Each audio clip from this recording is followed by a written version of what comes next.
Je prie pour cette personne qui a le cœur ouvert ce soir, alors que tu es présent. Je prie au nom de Jésus que tu combles son cœur de ta présence, que tu satures son cœur de ta présence.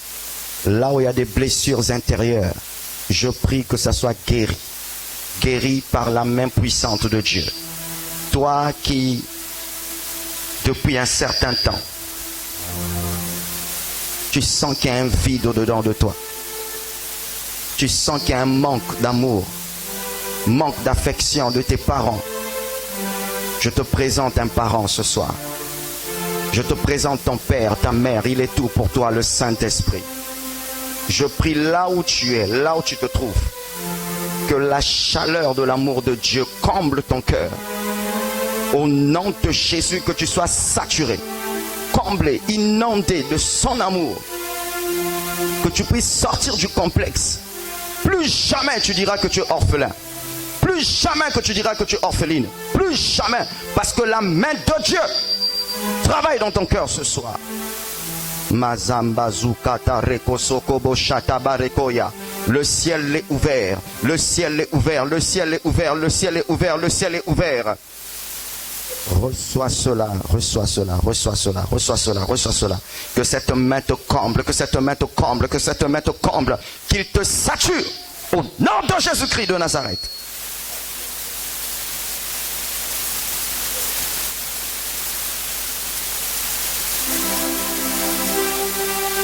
Alléluia.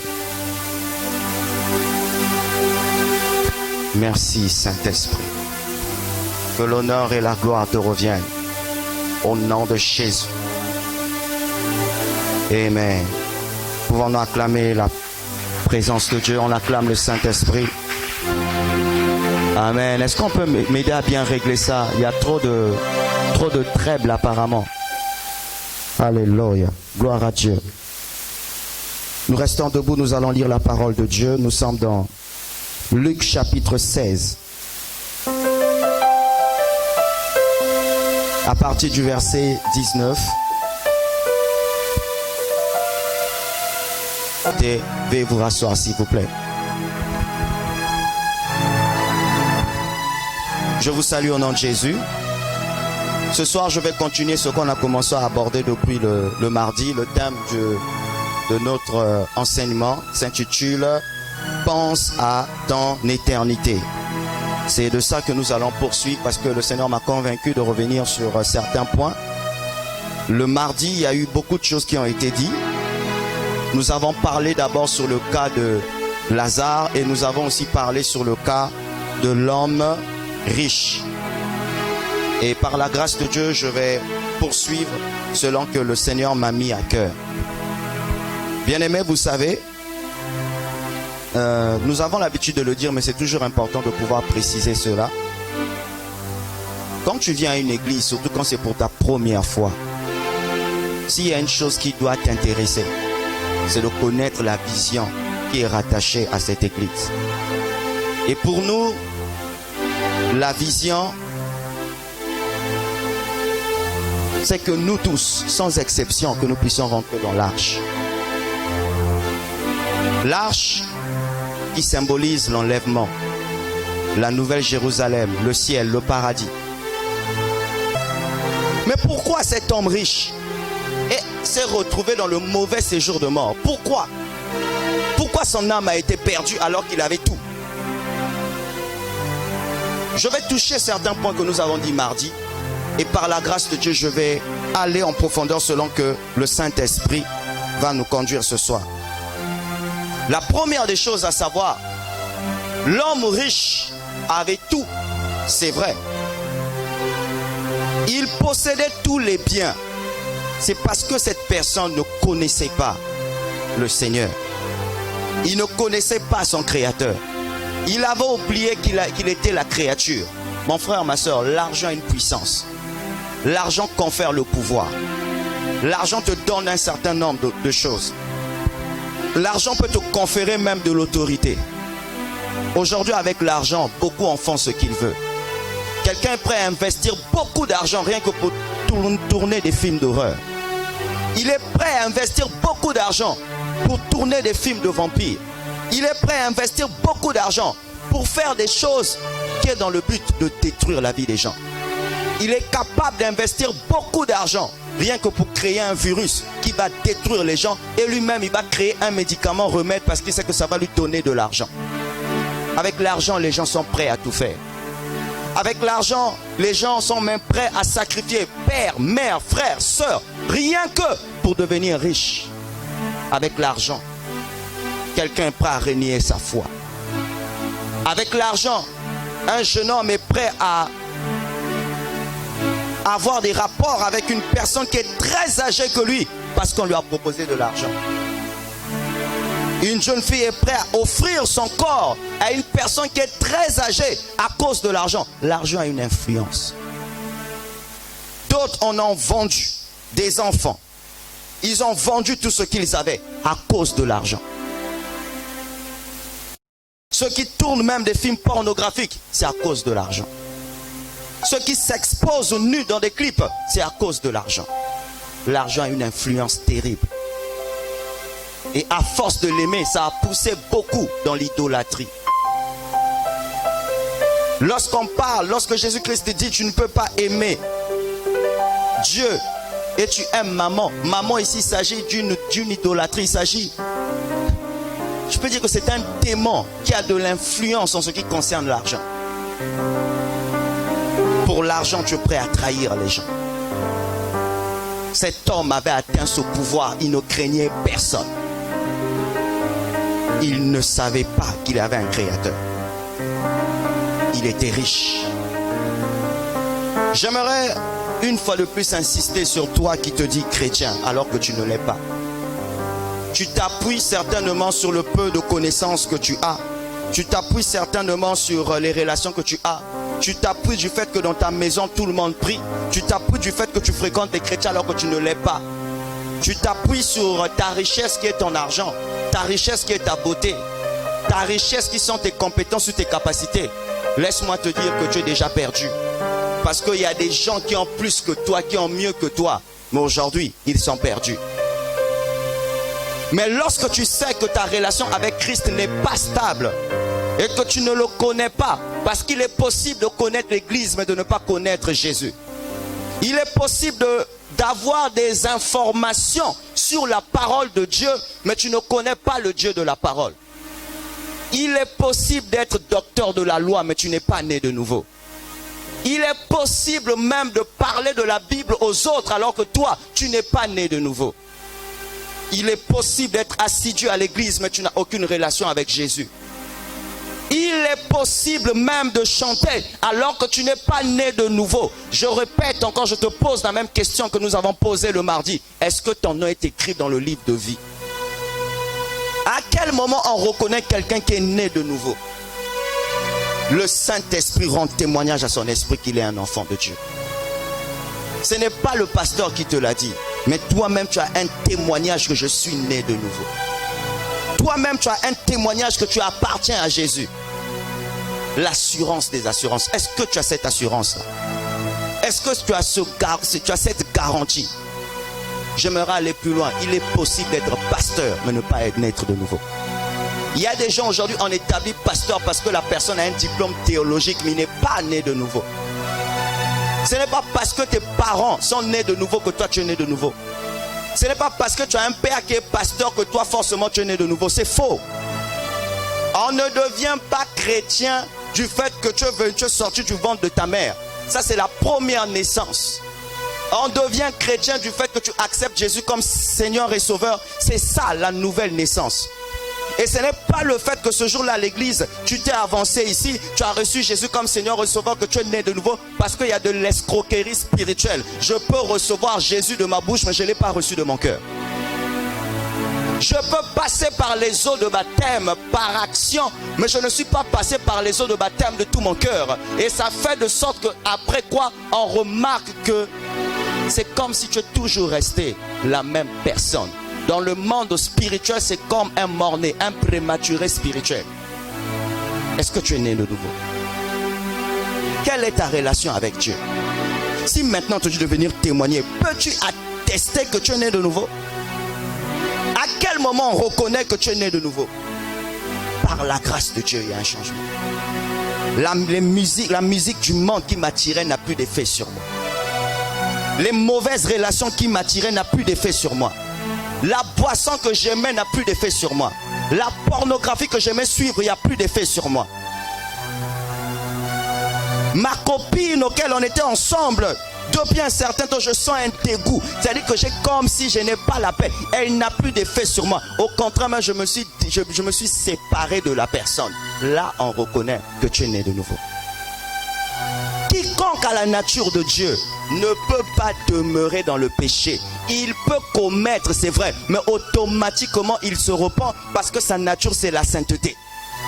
Parce que le jour où tu reçois Jésus, tu reçois sa nature. Puisqu'il est saint, tu deviens saint. Parce qu'en termes de sainteté, il y a deux niveaux. Il y a la sainteté de position, il y a la sainteté de la démonstration. La sainteté de position, le jour où j'ai reçu Jésus comme Seigneur et Sauveur, automatiquement je deviens saint. On n'est pas saint quand on est mort, ou on dit Saint Michel, Saint ceci. C'est pas biblique. Moi qui suis nouveau, je suis un saint. Moi qui suis né de nouveau, je suis un saint. Pourquoi? Le saint habite en moi. J'ai déjà la nature de la sainteté. Comme ça ne suffit pas, je dois maintenant démontrer cette sainteté par mes actes. Face au péché, je peux suivre pas à cause de mes efforts. Face au péché, je peux suivre parce que je suis né de nouveau. Cette nature est en moi, c'est pourquoi j'aime pas le péché. Je peux poser un acte, c'est vrai. Je peux tomber, c'est vrai. Je me repens, pourquoi? La nature de la sainteté est en moi. Si tu n'es pas saint, tu ne peux pas appliquer la sainteté parce que tu n'as pas la nature. Et si tu forces, tu deviens un hypocrite parce que le lendemain, tu vas revenir dans tes anciennes habitudes, puisque la Bible dit que même le léopard ne peut pas enlever la couleur de ses taches. Si tu n'es pas saint, ça ne sert pas de pratiquer la sainteté. Tu perds ton temps. Tu peux dire aujourd'hui, je vais changer. Demain, tu vas retomber dans le même péché parce que tu n'as pas encore la nature. C'est la personne qui a la nature de la sainteté peut démontrer la sainteté. J'ai appris les mathématiques, je peux démontrer les mathématiques. Je suis congolais, c'est vrai. Je ne suis pas congolais parce que j'ai choisi. Je suis congolais parce que je suis né au Congo. Et quand je parle lingala, c'est pour démontrer seulement que je reviens du Congo. Quand je pratique la sainteté, c'est pour démontrer que je suis saint. Je ne force pas, c'est normal. Face au péché, je fuis. Pourquoi? Je ne fais pas exprès, j'ai la nature. Ton copain va te toucher, tu dis s'il n'y a pas le mariage, ça ne passe pas. Je ne fais pas exprès. Cette nature est en moi et m'empêche de commettre l'impudicité. Pourquoi? J'ai la nature. Je ne suis pas parfait, c'est vrai, je peux tomber, je me repens. Mais la nature qui est en moi m'empêche de causer des dégâts. Je n'arrive pas. Pourquoi? La sainteté est en moi. Le lion rougit, le chrétien est saint, c'est normal. Un chien reste un chien partout où il va. Le chrétien reste chrétien partout où il va. On ne pratique pas la sainteté par ses propres efforts. Tu ne pourras pas. Celui qui est saint est en moi. Face au péché, je ne sens plus mes propres forces qui m'empêchent de pécher. C'est sa force à lui qui m'empêche de pécher.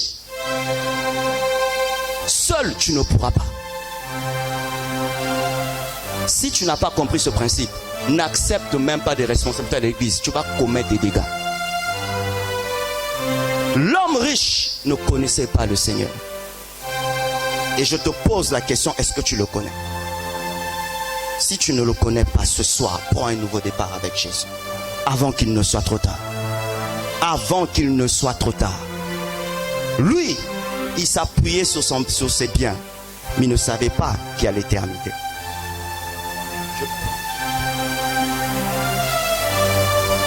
Il ne savait pas qu'il y a l'éternité qui l'attendait. Mais je ne veux pas trop m'attarder sur ce point. Je veux m'attarder beaucoup plus sur les chrétiens. Nous, les enfants de Dieu. Parce que l'homme riche ne symbolise pas seulement une personne qui n'est pas née de nouveau. Il symbolise aussi une personne qui est née de nouveau, mais qui s'attache aux choses du monde. Cet homme était riche. C'est comme toi aussi, tu as une richesse en toi. Tu as la richesse en toi.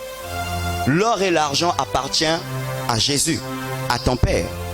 Mais Christ habite en toi. Ça veut dire que si celui qui a dit l'or et l'argent l'appartient habite en toi, toi aussi tu es riche. Tu as une richesse. Et dans ta richesse, il y a la vie. Et au travers de cette vie, tu peux faire recevoir une autre personne, une autre vie. Tu as une richesse en toi. Tu as la richesse. Christ est une grande richesse. Il est plus que même la richesse. Tu as la richesse parce que le Saint-Esprit t'a donné des dons spirituels. Tu as la richesse parce que quand tu as un problème, tu peux te mettre en prière. Tu as la richesse pendant que les autres paniquent, toi tu utilises ta foi. Tu as la richesse parce que les autres pour dormir, ils doivent payer des gardiens. Mais toi pour dormir, il y a seulement des anges qui t'entourent. À tel point le malheur qui devait t'arriver ne peut pas t'arriver. Pourquoi? Parce que tu as la richesse en toi. Tu as la richesse parce que tu as le nom de Jésus. Là où les médicaments n'arrivent pas, le nom de Jésus arrive. Là où même les médecins ont parlé, là où les circonstances, là où la science a dit que là c'est impossible, le nom de Jésus rend ce qui était impossible, il le rend possible. Je te dis quelque chose. J'allais le dire à la fin, mais je pourrais te le dire maintenant. Il y a une réalité spirituelle derrière une signature. Quand on veut t'engager quelque part dans une entreprise, on te fait lire les documents. À la fin, tu dois signer. Dans le monde des occultistes, quand tu veux intégrer la sorcellerie, la magie, tout ça, tu dois signer. D'autres, ils signent même avec du sang. Parce que derrière la signature, il y a un pacte. Veux-tu offrir un tel? Oui, signe. Ils le font dans le but d'obtenir les choses. Mais voici, celui qui est en Christ n'a pas besoin de signer parce que le sang de Jésus est une signature pour moi. Quand le diable vient m'attaquer, je lui dis ça ne peut pas marcher parce que quelqu'un a déjà signé à ma place. C'est le sang de Jésus. Tu ne peux plus me toucher, tu ne peux plus m'atteindre parce que quelqu'un a déjà signé pour moi. Ça veut dire quoi? La guérison pour moi est normale, la restauration est normale, ma délivrance est normale, mon élévation est normale, ma transformation est normale. Pourquoi? Quelqu'un a déjà signé. En Christ, on ne signe pas parce que Jésus a déjà signé pour moi. Or, les occultistes perdent le temps en train de signer. C'est pourquoi ça ne marche jamais. Le diable n'est jamais sincère, c'est un escroc. Mais depuis que Jésus a signé jusqu'aujourd'hui, sa signature parle, c'est son sang. Donc tu comprendras ici, tu as une richesse. Mais tu peux être riche et mal utiliser cette richesse. Tu peux être riche, orienter ta richesse sur des choses inutiles. Tu peux être riche, mais ta richesse, tu les utilises pas pour faire du bien, mais pour détruire. Voici ce qui se passe lorsqu'il y a la richesse. Si on n'est pas vigilant, premièrement, cher chrétien, tu as toutes ces choses en toi. Tu vis l'expérience de la puissance de Dieu. Tu as des visions, tu as des rêves que tu fais qui se matérialisent. Tu vois toutes ces réalités. Mais il y a une chose que tu as oubliée. Quand une personne ne comprend pas l'importance de la richesse, il va mal les utiliser. Et la première des choses qui nous détruit, nous les chrétiens, c'est l'orgueil. L'homme riche est orgueilleux. Orgueilleux de quoi? J'ai l'argent. Orgueilleux de quoi? J'ai tout. Orgueilleux de quoi? J'ai tout ce qu'il